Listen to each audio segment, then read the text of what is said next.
Kellen Moore actually had his opening press conference with the New Orleans Saints, and I was listening in real time, taking some notes down. So I just wanted to be able to reiterate to you guys what I heard, what I thought was great, and overall what I really think he's going to be able to bring to this team. First thing he said when he got in there is he wanted to create an environment to be their best for the players, coaches, and staff. That's one of the best things you can start off a press conference with, because it is about just more than the players. It is about more than the coaches. That's why you guys saw me talking about TJ Pagnetti, Ted Rath, Doug Nussmeier being the quarterback's coach, and now all of those guys from the Eagles coming over and serving roles for us.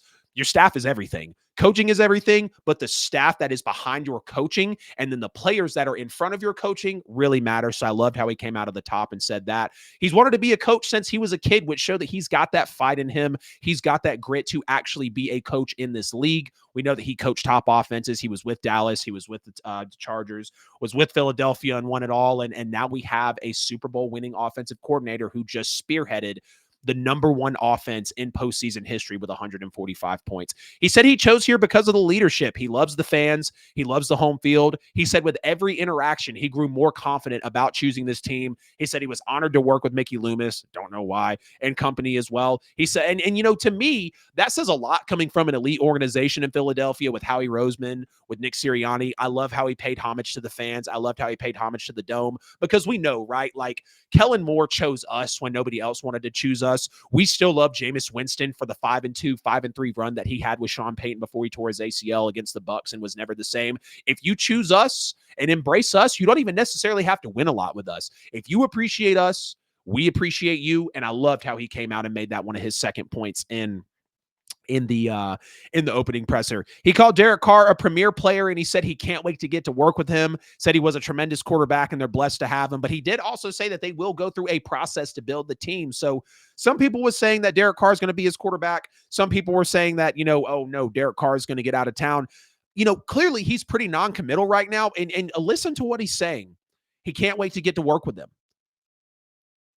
He's going to go through the process to build a team. He said everything will go through a process, being able to have one-on-ones with these players, getting to understand what their expectations are, getting to know their superpowers and their characteristics as not only a player, but just a human being as well. We could go through a process and figure out that Derek Carr is not the guy. Y'all already know how I feel about Derek Carr. I don't personally believe he is the guy whatsoever. When you look at the mobile quarterbacks that have been under Kellen Moore for multiple years, I don't believe that shakes out well in Derek Carr's favor. And I believe that opens the door some for Spencer Rattler. Miss Benson, before she even let Ellen Moa, as she liked to call him, take the stand, she said that he has her full commitment to do whatever it takes to deliver another Super Bowl win. And the fans love to hear that. We want to hear the endorsement from the owner. Didn't really hear the same sentiments like that from Mickey Loomis, but I think Mick knows his place at this point in the franchise. I think we're on two different pages of where he's at and where we're at with Mick, but either way, loved hearing the owners say that. And, he got to work immediately after the Super Bowl parade. We're going to talk about some of the coaches that the Saints did hire here recently, Doug Nussmeier, Ted Rath, TJ Pagnetti, Kyle Wilbur as well. So he's got a lot of his staffers already coming in, and he's not waiting around. He's not BSing. He's getting this team to a point where they can start meshing together, going through these OTAs, the mini camps, free agency's about to open. They're going to be discussing the draft. So I love a guy who's showing persistence up front and pretty quickly. He didn't give a direct answer to rebuilding. He just said that, we have a great chance to compete in the NFC South while building the team up. And, first day on the job when the opening presser was, I think you kind of want to steer away from talking about, the burning questions of rebuilding and the salary cap. Like, yes, obviously those are the elephants in the room, but this guy only came here to play in a Super Bowl. This guy was only here in week 3 when they beat us and Saquon went off for 180. He's only been here a couple of times, but the couple of times he was here, the couple of times or the few times rather that he interviewed, he loved it. So maybe he doesn't know if the Saints internally, Mickey Loomis, Gail Benson gave him the blessing, but, is Mick really going to get out of the way and allow Kellen to really initiate a rebuild? And that is possibly why he gave that answer, because we don't know if him and Mickey Loomis have actually had that talk about rebuilding the franchise. Everybody in the fan base knows that it needs to be done that way. But does Mickey Loomis and will Kellen Moore fall in line with that? He said he thinks it's a great opportunity, and that shows he likes adversity. He really wants to build this up. He could have easily went to, he could have stayed with the Eagles and ran it back like Nick Sirianni asked him to on national TV after they won the Super Bowl. He could have went to other places like maybe the Chiefs and taken Matt Nagy's job. He could have, if Joe Brady would have got out of town, or maybe if Cliff Kingsbury would have moved on, like he could have went to those places. But no, he chose the very last place that needed to hire a head coach in the NFL. And that clearly shows that he likes adversity. He wants to thrive in the face of adversity.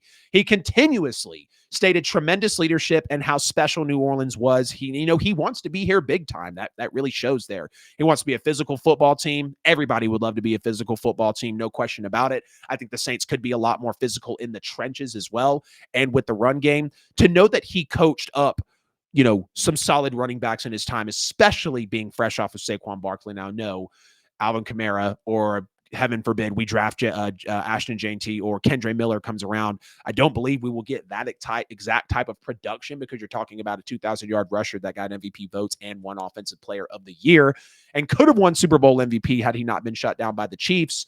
So I would love to see us be a more physical football team as well. And if that really alludes to the trenches and the run game being great, utilizing an aggressive player like, Alontae Taylor to blitz, hopefully getting a good defensive tackle or edge in there in the draft to really spearhead the fact that Cameron Jordan is getting older, which I love. He said he's not requesting a trade anywhere. He's going to be a black and gold for life. I knew that, Cam. You've always given me that vibe.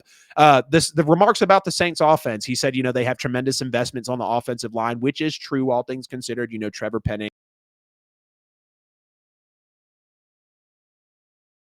McCoy, trying to think of a couple other. The Saints over the last couple of years have really invested in that offensive line, and he sees that. He loves the playmakers on both sides of the ball. He really wants to stress the defense. And when you look at Kellen Moore, I think was top 10 in neutral rate, top 10 in EPA per play, top 10 in yards per play, top 10 in play action, top 10 in motion rate. Like, he gets creative with his offenses, and all of that will stress the defense. And we do have playmakers on both sides of the ball, whether you want to admit it or not. If we can get a Shaheed, if we can get an Olave back, if we can get a Kendre Miller possibly healthy to complement an Alvin Kamara and maybe bring in an Ashton Jeanty, which seems to be more of a burning name in this draft as time goes on.